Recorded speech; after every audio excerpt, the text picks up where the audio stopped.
Hot day for a ride today. It's like 86 degrees and humidity is about 85%,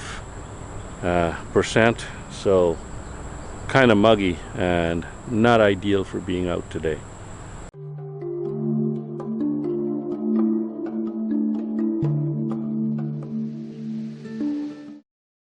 But I've got something special to kind of show you. Yesterday, after a couple of weeks of doing some research and looking into various YouTube videos and looking into various forums, seeing what people had to say about a certain bike, I decided to go to one of the dealerships here in the Houston area. Actually, it's my BMW dealership, but they also sell Indian, Royal Enfield and Triumph.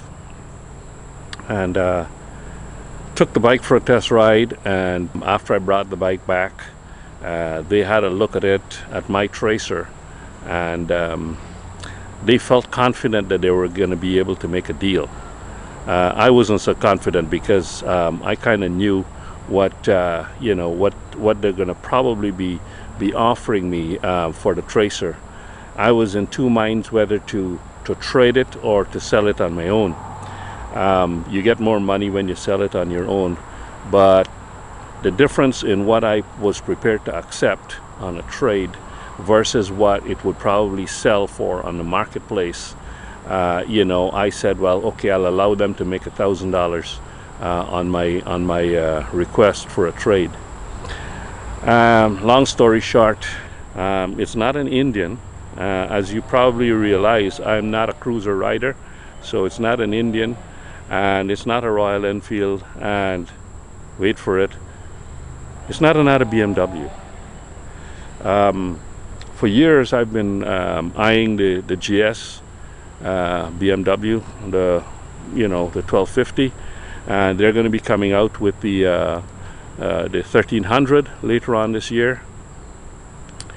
Looking at the 1250, but one thing that the Tracer taught me is that I like a middleweight, and that's the reason why I took the GS 850 out for a test ride earlier on. And I believe I've got a video. Actually, I rode the GS 850 back to back with the GS 1250, and I kind of like the 850. But the thing that the Tracer taught me was that a middleweight is so much easier to push around my garage. It's much easier to handle, and if I'm going to go off-road riding, I'm going to want something that's manageable.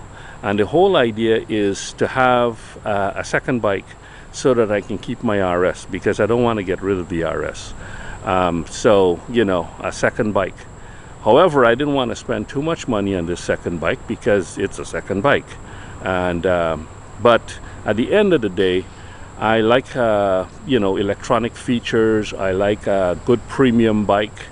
I like I like a long distance capable bike that I could really keep long term, that was capable of going off road, and would suit all my needs, and I would be pleased with. The GS is a good alternative, but like I said, the GS was a little too expensive, and the mid-size GS, the GS 850, it didn't have as many features as this bike. So I know I've kept you waiting long enough, and you want to see what I got. So here's the new bike. It's a 2023 Triumph Tiger 900 Rally Pro.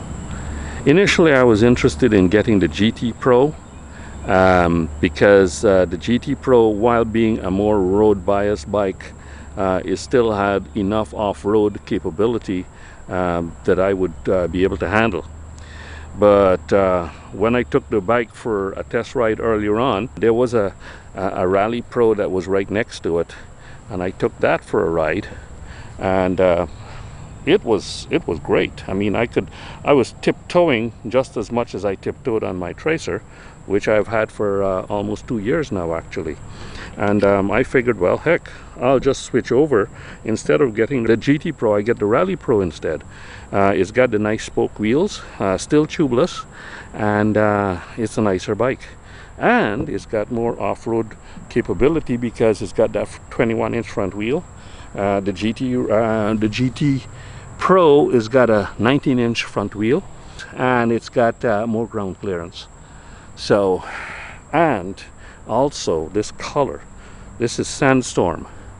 This color is only with the Rally Pro, as far as I'm aware. So this bike is loaded. It's got heated seats front and rear. It's got cornering ABS and traction control. It's got 6 rider modes. It's got self-canceling indicators.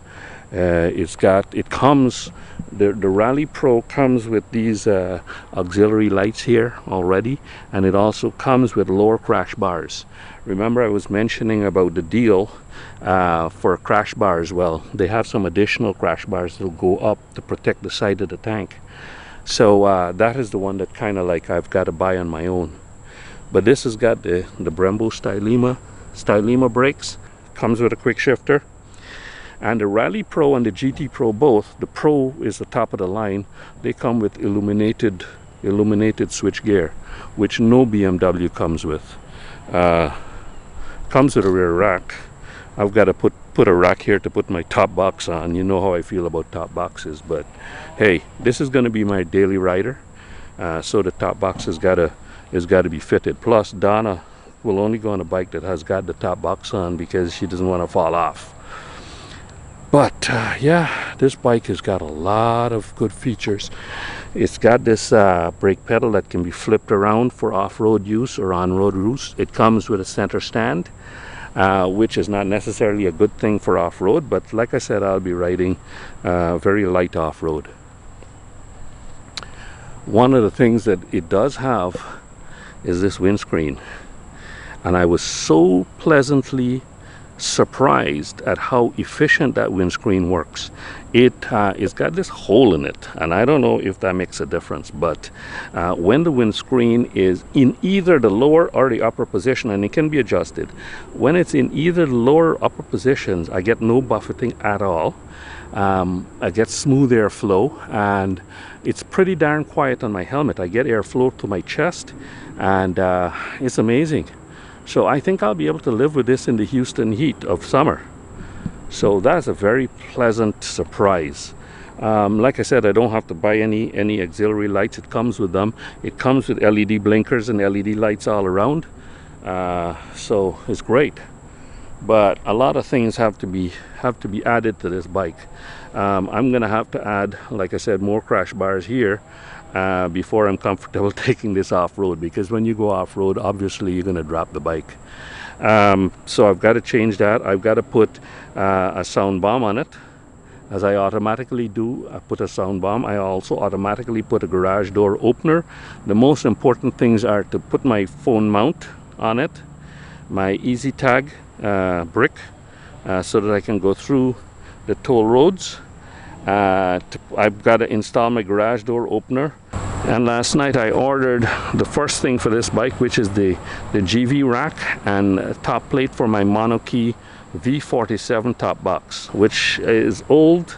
It's old, but it still works, and it'll be put into use on this bike because it's going to be my commuter and my daily rider. So there it is, 2023 Triumph Tiger 900 Rally Pro. One of the nice features of this bike too, in addition to the controls, 2 position controls for the heated seat in the rear, is that it's got auxiliary power here. It's got auxiliary power in front. It's got a toolkit underneath there. It's even got a place to hold your phone. So there's a third power outlet underneath there, and that one is switched. This is the other one in front. This is also, but they're all DIN, and it's got this beautiful TFT screen, 7-inch TFT screen. That is, it takes a while to boot up, but it's quite nice. It has manners. It says good morning. One of the things I dislike thoroughly on this is the tachometer, or the rev counter display on both sides. This is the least irritating display of all, because it's got that thing down really small, but you can get it, you know, in different colors and all of that. You can configure it for different displays where that is even bigger. But yeah, and it's got this little joystick here that you use to navigate around the TFT screen. You can get changing, you know, change the displays and all of that kind of stuff. And there's the home button here, which you can press to bring up the menu to change. Just press it and you can start changing all kinds of stuff with that. You press it to go back. As you can see, Bluetooth is hooked up to my, it's connected to my phone, and you can use this to read your text messages, I guess, receive text messages, and even and listen to music, of course, and receive phone calls.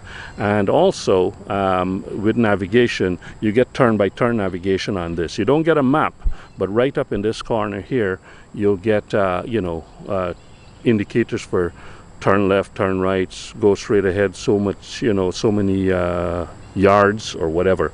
So that, in that way, it's pretty loaded, and it's also able to control your GoPro, which I have no interest in controlling from there. So I don't think. So yeah, like I said, it's loaded. It's this is my GS. That is my adventure bike, and it's not a GS. And with that bike, if everything works out well, it looks as though I will never own a BMW GS.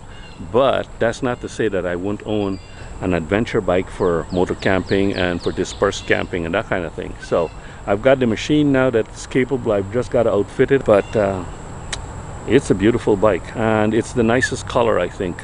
The frame also and the crash bars kind of match the Sandstorm. You know, the crash bars right now are kind of a Sandstorm color, and that kind of matches the body color of the bike. And the frame itself looks like a kind of a gray, as opposed to some of the other colorways for the Tiger, like for example the khaki green that I tested from a couple of weeks back, or a week back. So there you have it. That's the new bike. Let me know in the comments below what you think. Do you have a Triumph Tiger 900? And you know, how do you find it?